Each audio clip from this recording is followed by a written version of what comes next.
இவ்வளவு பெரிய ஒரு பொக்கிஷமான விஷயம். அது நிறைய தெரியாம நிறைய பேரு அதை அனுபவிக்காம விட்டுறாங்க. போறது மனைவி இங்க இருப்பாங்க, இவரு வெளிநாடு போவாரு, பணம் சம்பாதி 2 கோடி சம்பாதிச்சவரு வெளியே வந்து படுத்துட்டு இருக்கணும். சேர்த்து வைக்கணும்னு நினைச்சா அதுக்கு ஒரு அளவு கிடையாது.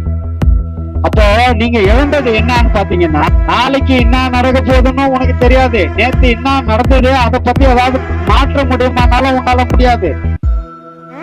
இந்த அன்பு இல்லாதவங்களை அறம் எப்படி கொல்லும்ன்றத திருவள்ளுவர் அழகா சொல்றாரு.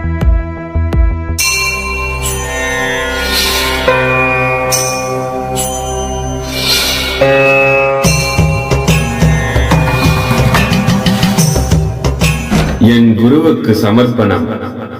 அவர் இல்லாவிடில் தொலைந்திருப்பேன். பெரிய ஆற்றலை உங்களுக்கு கொடுக்கும். அதுல நீங்க சக்சஸ் ஆனா அடுத்த பாடெல்லாம் வேகமா போவோம். 2வது விஷயம், அந்த பாடம் என்ன பண்ணும் உங்களுக்குன்னா, ஒரு மிகப்பெரிய ஒரு தேஜஸை கொண்டு வந்து கொடுக்கும். உங்களை பார்க்கும் போதே அந்த அருள் ஆட்டோமேட்டிக்கா அருள் கிடைச்சிடும். உங்களை பார்க்கறவங்களுக்கு அந்த அருள் கிடைக்கும்.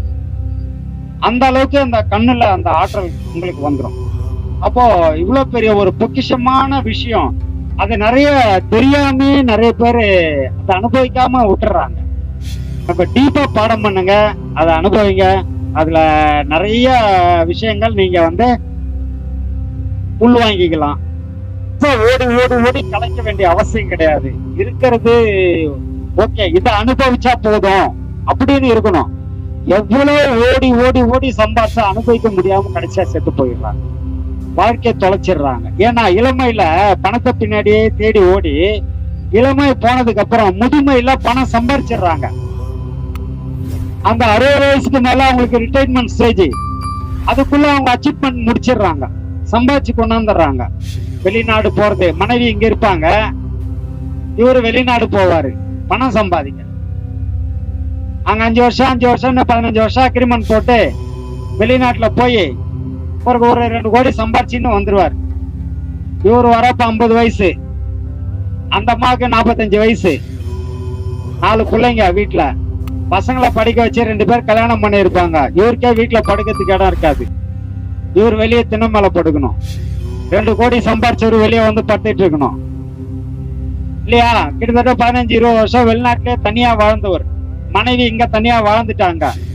பணம் இருக்குது, இப்ப 2 கோடி ரூபாய் கையில இருக்குது. என்ன பண்ண போறாரு வச்சுக்கிட்டு? என்ன பண்ண போறீங்க? எங்கேயும் போக முடியாது. இவரு 2 கோடி கையில வரும்போது சுகரு பிபி எல்லாத்தையுமே வாங்கிட்டு வந்திருப்பாரு இல்லையா? இது எல்லாத்தையும் வச்சுக்கிட்டு அனுபவிக்க வேண்டிய ஆள வேண்டிய இளமைய சும்மா வீணா தொலைச்சிட்டாங்க.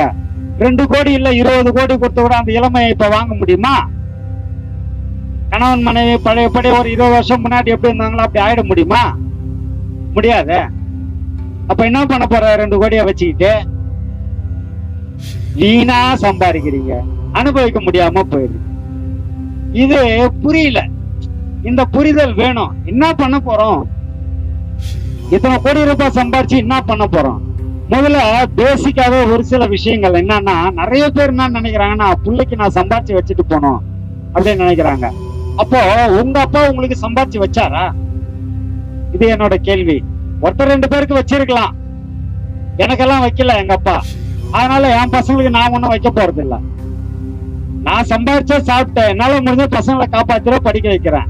இது என் கடமை, செய்துட்டேன், அவ்வளவுதான். நீ போய்ச்சாலும் சரி பிழைக்கலாம் சரி, எனக்கு கவலை கிடையாது.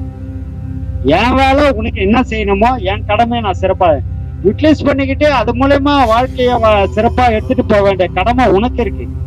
உனக்கு அதெல்லாம் கடமை இருக்கு. எனக்கு என் கடமையை நான் முடிச்சுட்டு நான் போயிட்டே இருந்தேன். சேர்த்து வைக்கிற வேலை என்கிட்ட கிடையாது. அது மாதிரி, ஏன்னா சேர்த்து வைக்கணும்னு நினைச்சா அதுக்கு ஒரு அளவு கிடையாது.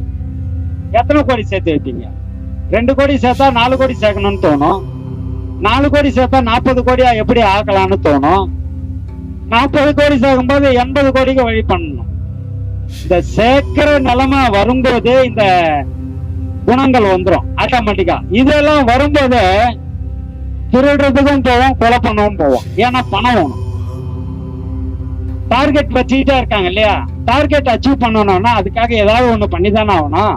இப்ப அந்த நிலைமையில என்ன வேணாலும் பண்ணுவாங்க. ஏன்னா இவங்களுக்கு டார்கெட் அச்சீவ் பண்ணி ஆகணும். 2ன்றது 4 கோடி ஆக்கணும். அதுக்கு என்ன வழி? அந்த வழியை தேடுவோம். எது இருந்தாலும் பண்ணுவோம். அப்போ ஒரு டார்கெட்டை பிக்ஸ் பண்ணிக்கிட்டு அதை நோக்கி ஓடினா அந்த ஓட்டம் எப்பதான் முடியும்னா நீ செத்தாதான் முடியும். அது வரைக்கும் அந்த டார்கெட் நீ அச்சீவ் பண்ண மாட்ட. அப்படியே பண்ணிட்டாலும் அடுத்த டார்கெட்டை பிக்ஸ் பண்ணிப்ப. இல்லையா? நான் சொல்ற புரியுதா உங்களுக்கு? ஒரு 50 லட்சம் ரூபாய் டார்கெட்னு வச்சுக்கிட்டு அதை நோக்கி ஓடுனீங்கன்னா 50 லட்சம் டார்கெட் முடிஞ்ச உடனே அடுத்த டார்கெட்டை பிக்ஸ் பண்ணீங்க ஒரு லட்சம் 1 கோடின்னு பிக்ஸ் பண்ணிட்டு அது பின்னாடி ஓடிக்கிட்டே இருப்பீங்க. அப்போ நீங்க இழந்தது என்னன்னு பாத்தீங்கன்னா உங்க இளமையை இழந்தீங்க, சந்தோஷத்தை இழந்தீங்க, நிம்மதியை இழந்தீங்க. அடுத்தவங்க கிட்ட இருந்து அந்த அசிங்கம், அப்பா பணம்னா அலையறான்பா, நாயா பேயா ஓடுறான்பா, ஒரு நாள் கூட அவன் நிம்மதியா சாப்பிடாத பணம் பணம் பணம்னு அலைஞ்ச பண தேயினுவான். அவனை பார்க்கும் போதே யாராவதுன்னா அவன் போறான் பண தேய்ப்பா அவனுவான். நீ ஒண்ணும் இல்லப்பா, ஒரு 500 ரூபாய் நோட்டை காட்டுவா பின்னாடி வந்துன்னே இருப்பான்.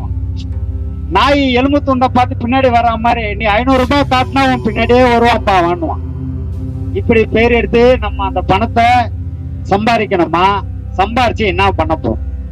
வேற டார்கெட் நீ அச்சீவ் பண்ணிடுற. 2 கோடி வச்சுட்டு என்ன பண்ண போற? 4 கோடி வச்சு என்ன பண்ண போற? இங்கதானே போட்டு போறாத. அது உன் பிள்ளையே சாப்பிடுவான்றதுல நான் எழுதியா கொத்து வச்சுக்கிறான். உன் பிள்ளை அது நீ எத்தனை வருஷம் இருப்ப உனக்கு தெரியாது. உன் பிள்ளை எப்ப எத்தனை வருஷம் வாழ போறான்னு உனக்கு தெரியுமா? தெரியாது. நாளைக்கு என்ன நடக்க போகுதுன்னு உனக்கு தெரியாது. நேத்து என்ன நடந்தது அதை பத்தி ஏதாவது மாற்ற முடியுமானாலும் உன்னால முடியாது. இன்னைக்கு என்ன, இப்ப நான் உயிரோடு இருக்கிறேன், எனக்கு சோறு வேணும், பசிக்குது, சாப்பிட்டியா, அடுத்த வேலை என்ன அதை போய் பாப்பியா, அப்படி இருக்கணுமே தவிர நாளைக்கு எனக்கு சோறு தேவைப்படும், நாளைக்கு நீ இருப்பியா? எழுதி கொடுத்து வச்சிருக்க. இது என்னன்னா ஒரு நல்ல வசதியான ஒரு குடும்பத்துல ஒருத்தர், அவர் ஒரு டெய்லர் கிட்ட துணி கொடுக்கிறாரு. துணி கொடுத்த எப்பா நல்லா அருமையா போச்சுட்டு, இந்த கிளாத் ஃபாரின் கிளாத்து, இது ஒரு மீட்டர் 2000 மீட்டர் 2000 5000 அந்த ரேஞ்சு, ரொம்ப நல்ல துணி இது. குறைஞ்சபட்சம் எனக்கு 5 வருஷம் உழைக்கும். அதனால நல்லா நல்லா ஸ்டிச்சிங் பண்ணி கொடு, தையல் விட்டு போக கூடாது எனக்கு. ஏன்னா துணி கிழியாது, துணி காஸ்ட்லி. நீ தைக்கிற தையல் விட்டு போயிடுச்சுன்னா வீணா போயிடும். அதனால தையல் விட்டு போக கூடாது, சுத்தமா தைக்கணும் அப்படின்னு சொல்லி 5 வருஷத்துக்கு கேரண்டியா சொல்லுவார். இவரு சொல்லி துணி கொடுத்துட்டாரு. டெய்லர் வாங்கி வச்சுட்டாரு. பாக்குறாரு. பார்த்துட்டு, ஓ 5 வருஷம் இவர் பிக்ஸ் பண்ணினே வந்துட்டாரா? இந்த ட்ரெஸ் 5 வருஷத்துக்கு இவர் போடுவாரா? இப்படியே அந்த மடையனுங்க இருக்கிறானுங்களே, என்னடா பண்றது அப்படின்னு.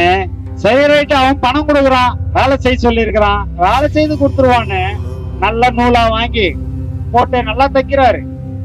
நல்லா தச்சுட்ட, என்னடா நேத்து அவர் அர்ஜென்ட், அடுத்த வாரத்துல கல்யாணம், நான் வாங்கிக்கிறேன், பையனுக்கு கல்யாணம் வாங்கிக்கிறேன்னு சொல்லிட்டு போனாரு, இன்னும் வரலையே. விசாரிச்சா அவரு நேத்தே போயிட்டாருப்பான்னா. 5 வருஷத்துக்கு இந்த ட்ரெஸ் போட போறேன்னு கேரண்டி சொல்லிட்டு போனாரப்பா. இப்ப அந்த ட்ரெஸ் போடுறதுக்கு ஆள் இல்லையே, நேத்தே போயிட்டாருன்றீங்களா? அடப்பா, எங்க நான் தச்சு வச்சுட்டேனாடா, கூலி கூட எப்படா என்னடா அந்த ஆள் பண்ண வேலை அப்படின்னு. இப்ப என்ன ஆயிடுச்சுன்னா, எதுக்கு கேரண்டி நம்ம கொடுக்க முடியாது. ஆனா இதெல்லாம் கொடுக்க முடியாதுன்னு தெரிஞ்சுக்கணும். நம்ம 5 வருஷத்துக்கு இருக்கணும் இந்த ட்ரெஸ்ன்னு எடுக்கிறோம் இல்லையா?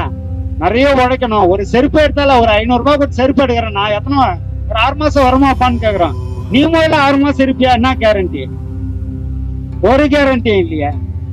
இப்படியே வாழ்க்கைய நம்ம தொலைச்சிக்கிட்டே இருக்கிறோம். யதார்த்தத்தை நோக்கிய பயணம் நம்ம கிட்ட இல்ல. எதையுமே எதிர்பார்ப்போட பயணம் போறோமே தவிர யதார்த்தமான பயணம் நம்ம கிட்ட இல்ல. அப்படி இருக்கக்கூடாது. எதிர்பார்ப்போட அந்த பயணம் இருக்கக்கூடாது, யதார்த்தமா போகணும். அப்ப யதார்த்தமா போனோம்னா நம்ம என்னன்னா கடமைகளை செய்துட்டு போய்கிட்டே இருக்கணும். 10 ரூபாய் கேட்கிறான், இல்லைன்னா கொடுக்கணும். அப்போ அந்த அன்பு இருந்தாங்கன்னா கொடுப்பீங்க. அப்ப அன்பு வரணும். இந்த அன்பு இல்லாதவங்களை அறம் எப்படி கொல்லும்ன்றத திருவள்ளுவர் அழகா சொல்றாரு. அதாவது, என்பில் அதனை வெயில் போல் காயுமே, அன்பில் அதனை அறம்னர். என்பில் அதனை என்னன்னா, புழு, எலும்பு இல்ல அதுல, உடம்புல அது புழு உடம்புல எலும்பு இருக்கா? கிடையாது. அப்போ இந்த புழுவை இந்த வெயில் எப்படி கொல்லுதுன்னா, வெயில் இல்லாத மாதிரியே இருக்கும். இங்க அப்படியே புழு நவுந்து போய்கிட்டே இருக்கும். கொஞ்ச தூரம் போனோம்னா டக்குன்னு வெயில், திடீர்னு ஒரு ஓலை அசைஞ்சது, வெயில் வருது வச்சுங்க. அந்த வெயில், அப்ப வெயில் வந்துச்சு, இன்னும் கொஞ்சம் முன்னேறும். முன்னேற ஆல்ரெடி அந்த வெயில் இருந்ததெல்லாம் சூடு, ஆளை மாட்டிக்கும், போக முடியாம இப்படியும் அப்படியும் தவிக்கும். அதுக்குள்ள வெயில் நல்லா அந்த இடத்துல நல்ல வெயில் பட்ட இடம் வந்துடும்.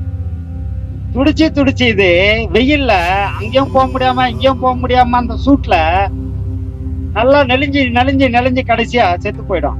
இப்படியே அன்பு இல்லாதவனை அறம் கொல்லுமா. இந்த புழுவை எப்படி இந்த வெயில் வந்து கொல்லுதோ, வெயில்ல மாட்டிக்கின அந்த புழுவை, அது மாதிரி அன்பு இல்லாதவனை அறம் கொல்லும் அப்படின்னு திருவள்ளுவர் சொல்றார். அப்போ அன்பு வேணும். மனுஷனா பிறந்துட்டோம்னா அன்பு வேணும். அந்த அன்பை நம்ம பெரும்பாலும் முடிஞ்ச அளவுக்கு மத்தவங்க மேல, பசி அப்படின்னா உன் கண்ணுல அன்பு இருந்தாதான் அவனுக்கு 10 ரூபாய் நீ கொடுப்ப. பாக்கெட்ல 1000 ரூபாய் இருந்தாலும் கண்ணுல அன்பு இல்லைன்னா பாக்கெட்ல இருந்தா 10 ரூபாய் வெளியே வராது. அப்போ அந்த கண்ணுல அன்பு, அந்த ஈரம் இருக்கணும். அதை வச்சு ஒரு 10 ரூபாய் அவனுக்கு கொடுத்தீங்கன்னா உனக்கு அன்பு இருக்குன்னு அர்த்தம். இந்த அன்பு உன்னை எப்படி காப்பாத்தோன்றதையும் அதே ஞானி, ஓடி இட்ட பிச்சையும் உகந்து செய்த தர்மமும் சாடி விட்ட குதிரை போல் கூட வரும் என. கடைசி காலத்துல மாடு மனை கூட கோபுரம் கூட வராது, ஓடி இட்ட பிச்சையும் உகந்து செய்த தர்மமும் தான் நமக்கு கூட வரும் அப்படின்னு சிறப்பா சொல்லியிருக்காரு.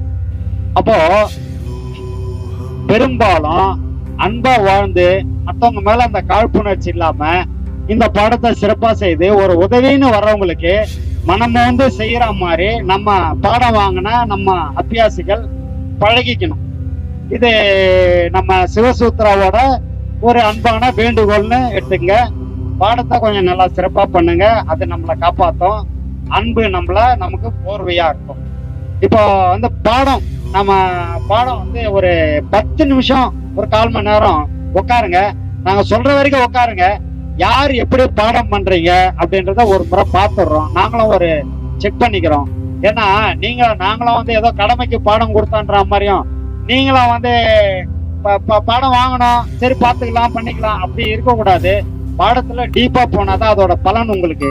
அதனால ஒரு 1/4 மணி நேரம் 1/2 மணி நேரம் உட்காருங்க, பாடத்தை கொஞ்சம் சிறப்பா பண்ணுங்க. நாங்க ஒரு முறை செக் பண்ணுங்க. என் குருவுக்கு சமர்ப்பணம். அவர் இல்லாவிடில் தொலைந்திருப்பேன்.